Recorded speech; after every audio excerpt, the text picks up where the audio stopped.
사람들은 누구나 행복하길 원하고 인정받길 원하고 또 사랑받길 원합니다. 평생 동안 이것을 갈구하면서 살아가는 것이 바로 우리들의 인생이죠. 그런데 어찌된 일인지 행복을 찾기가 쉽지 않습니다. 마치 파랑새를 찾아 돌아다니는 사람처럼 그 행복을 잡고자 하면 날아가 버리는 것이 우리의 행복입니다.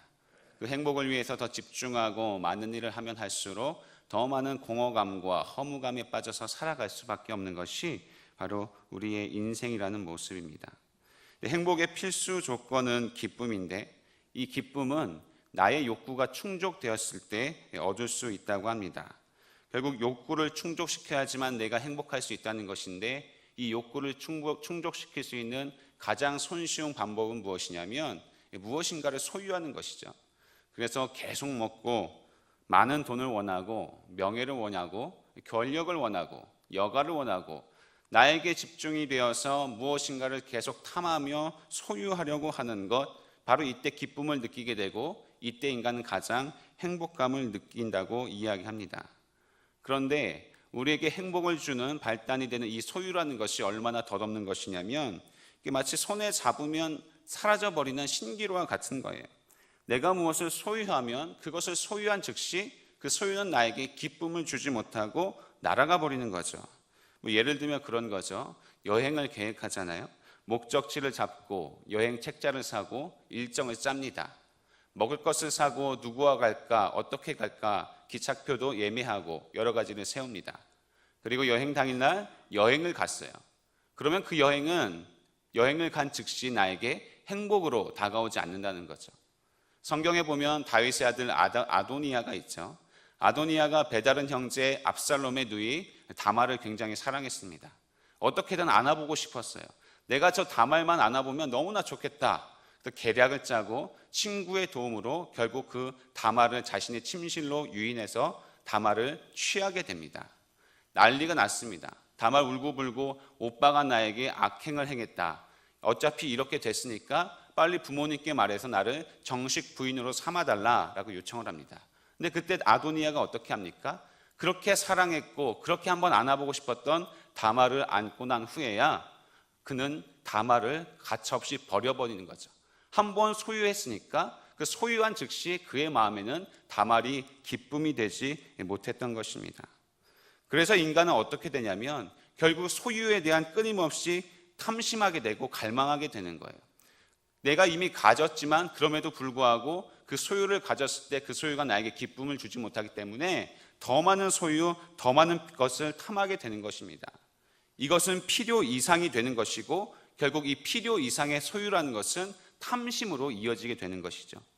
성경은 이 탐심에 대해 이야기하길 탐심은 곧 우상숭배니라 라고 말씀하고 있습니다. 욕심이 잉태한 즉 죄를 낳고 죄가 장성한 즉 사망을 낳느니라 라고 말씀하고 있는 거예요. 굉장히 아이러니하게 인간은 행복을 위해서 노력하지만 그래서 많은 것을 소유하려고 하지만 이 소유욕은 반대로 탐심이 되는 것으로 우리에게 되돌아와서요 우상숭배의 죄를 짓게 하고 결국 사망에 이르게 만드는 것이 우리가 추구하는 바인 것입니다. 이 사망은 영원한 죽음이에요. 완전한 멸망을 의미하는 거예요. 그래서 인간은 의식적이든 의식적이지 않든 한 가지 가장 확실한 것 가운데 살아가고 있는데 그것이 무엇이냐면 남녀노소를 막론하고 모두가 다 죽는다는 것입니다. 모두가 다 이 죽는다는 것을 알고 있기 때문에 이 죽음에 대한 공포로부터 헤어나올 수 없어요. 그래서 이 죽음에 대한 공포를 채우기 위해서 수많은 것을 또 소유하고 하지만 그것이 또 어떤 악순환이 되어서 탐심을 부르고 탐심은 우상숭배가 되고 또 우상숭배는 죄를 낳고 사망으로 이어지는 이 악순환의 고리를 끊지 못하고 살아가고 있는 것입니다.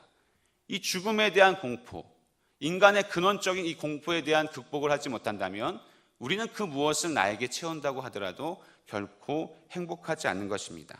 마치 밑 빠진 독에 물을 붓는 것과 마찬가지죠. 그러면 도대체 행복할 수 있는 방법은 무엇인가? 우리 인간이 어떻게 해야지 행복할 수 있는가? 답은 쉽습니다. 이 죽음의 공포를 극복하면 되는 것입니다. 이 죽음의 공포는 어떻게 극복합니까?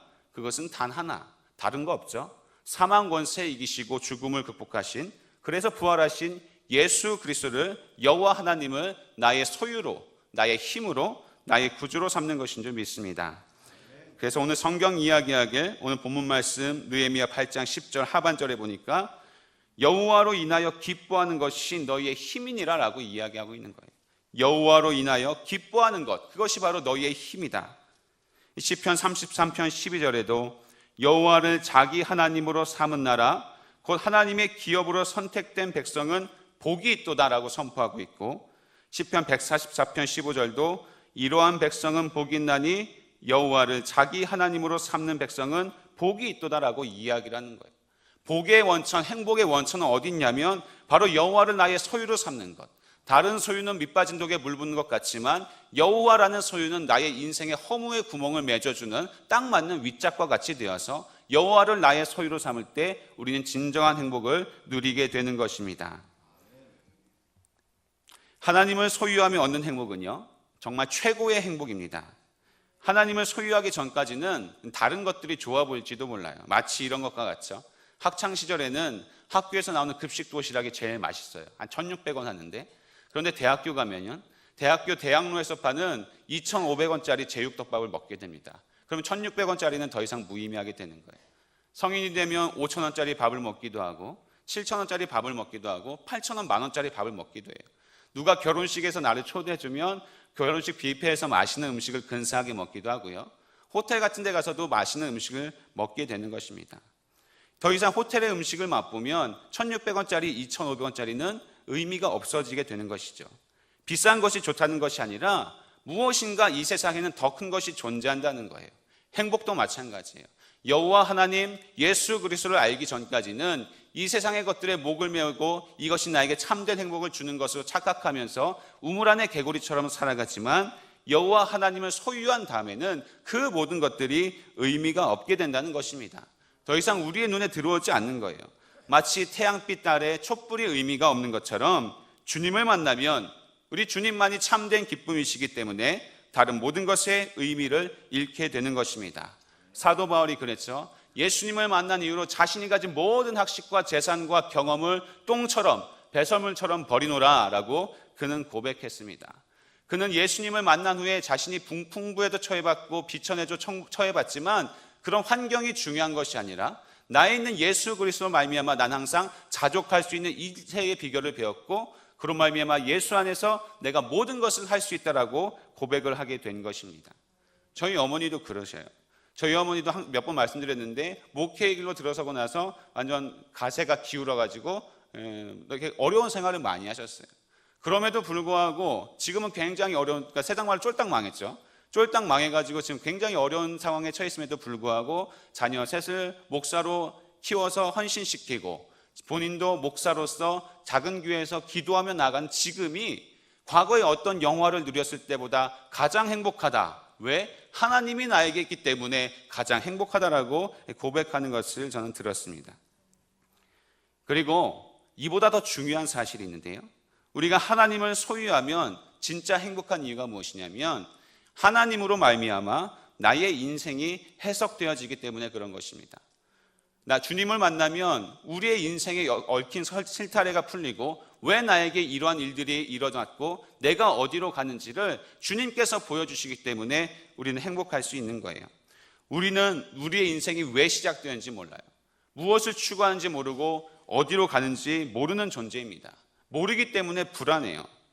그리고 우리가 이 인생을 살아가면서 예측이 안 돼요. 이를 넣으면 일이 나와야 되고 이를 넣으면 이가 나와야 되는데, 내가 인풋을 하면 거기에 대한 아웃풋이 나와야 되는데 도무지 인생이라는 것이 나의 예측대로 되지 않는 거예요.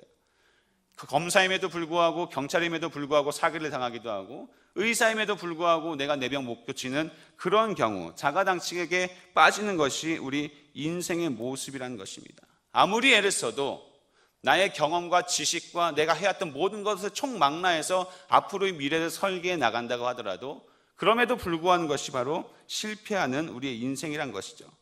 이러한 예측 불가능성 때문에, 미래에 대한 불확실성 때문에 우리는 엄청난 불안감과 두려움 가운데 살아가기 마련인데, 예수님을 소유하게 되면 내가 어디에서부터 왔는지 알게 되는 거예요.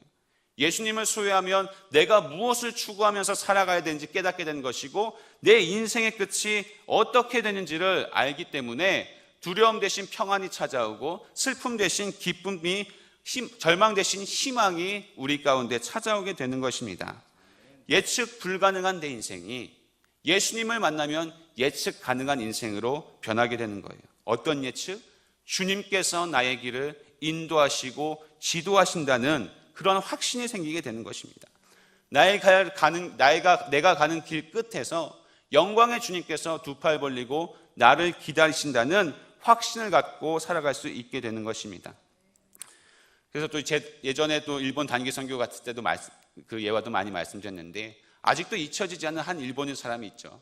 정말 잘생기고 멋있고 어떻게 저런 사람이 크리스찬이 되었을까 생각될 정도로 훤칠하게 수염을 이렇게 나가지고 와타시와 보쿠 요준 데스 뭐 이렇게 일본어하면 굉장히 멋있어요.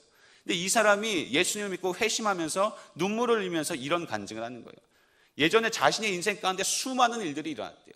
왜 그러한 일들이 나에게 일어난지 모를 정도로 일과 일 사이에 어떤 연계성이 있는지도 모를 정도로 수많은 일들이 자신의 삶에 일어났다는 거예요. 슬픈 일도 일어났고 기쁜 일도 일어났고 억울한 일도 일어났고 도대체 이 일이 내가 왜 무슨 잘못을 저질렀길래 내 인생 가운데 펼쳐지느냐라고 생각될 정도로 수많은 일들이 일어났다는 거예요. 이게 산발적인 점들과 같이 자신의 인생 이곳저곳에 점들이 찍혔다는 거예요.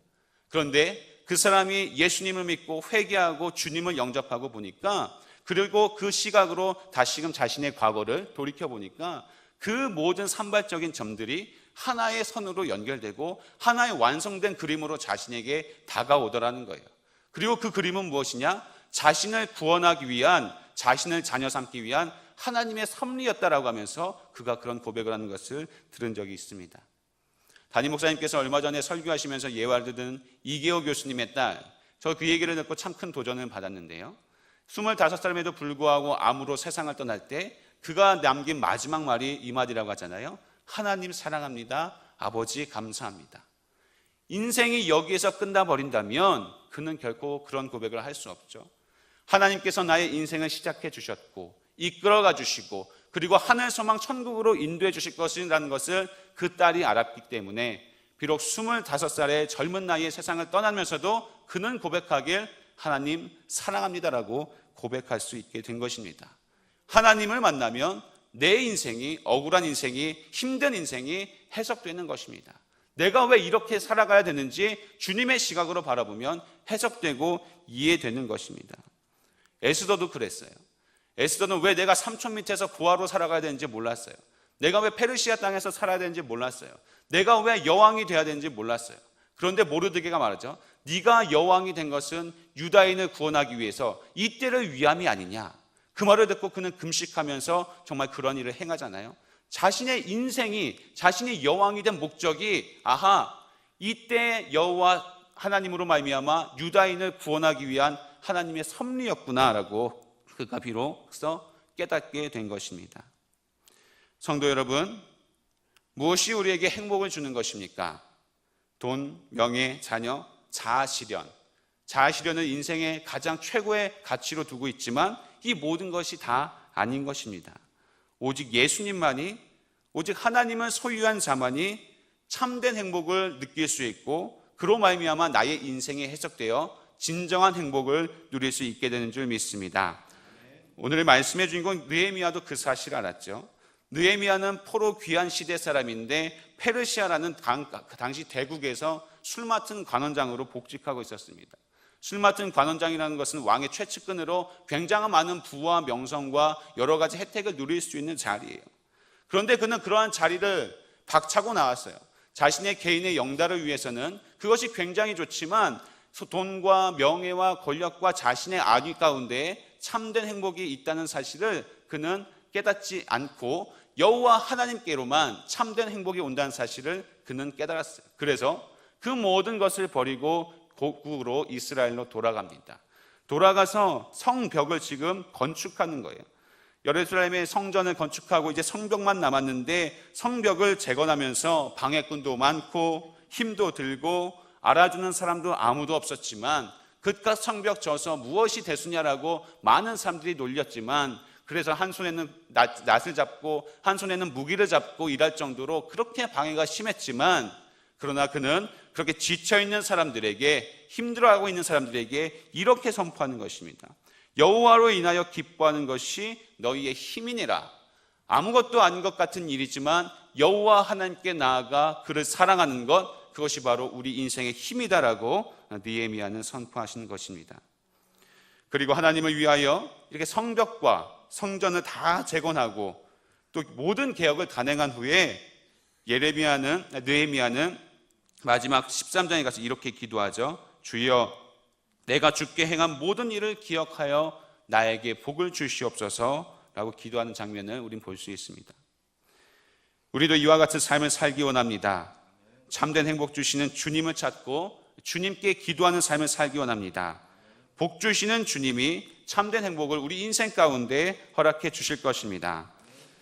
저는 요즘 사람이 어디 있느냐에 따라서 정말 얼마나 중요한지를 뼈저리게 느낍니다. 요즘 제가 다시 공부를 시작하게 되어서 월요일 아침 7시에 출발해서 저녁 7시에 일산에 도착하는데요. 하루 종일 월요일날 공부를 하는데 공부를 하는 게 녹록지 않습니다. 사역을 하면서 공부를 하다 보니까 많이 준비도 못하고 이전까지 공부를 쉬어서 머리도 많이 굳고 그래가지고 따라가기가 여간 쉽지 않은 거예요. 그래서 학교에서 가면 학생의 신분이잖아요. 학생의 신분으로 자리에 앉아있으면 가끔 교수님의 꾸지람도 듣고 질타도 듣고 혼도 당하고 망신도 당합니다. 그래서 월요일마다 가슴이 두근두근 거려요. 오늘도 가서 나 혼나면 어떡하지? 나 지적받으면 어떡하지라는 마음으로 정말 마음이 두근두근 거려요.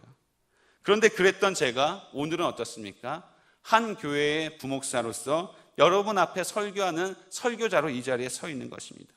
나라는 사람은 같은데 내가 어디에 있느냐에 따라서 나의 가치와 신분이 달라지게 된다는 것이죠. 인생이란 것도 마찬가지입니다. 여러분의 인생은 하나인데 여러분의 인생이 세상에 속해 있느냐 아니면 하나님께 속해 있느냐에 따라서 굉장히 달라지게 되는 거예요. 세상에 여전히 속해 있다면 탐심을 추구하고 이로 말미암아 죄악을 저지르고 이로 말미암아 공허감에 살다가 인생을 마감하게 되겠지만, 내가 진정 하나님께 속해 있다면 우리의 힘이 되신 그분으로 말미암아 이 세상에 대한 모든 눈이 닫히고 여호와 하나님을 향한 눈이 열림으로 말미암아 참된 행복을 맛보게 될 것입니다. 무엇이 우리에게 참된 행복을 줍니까? 허탄한 것 찾지 마시길 바랍니다. 우리에게 참된 행복을 주시는 분은 예수 그리스도 한 분뿐임을 믿습니다. 기도하겠습니다.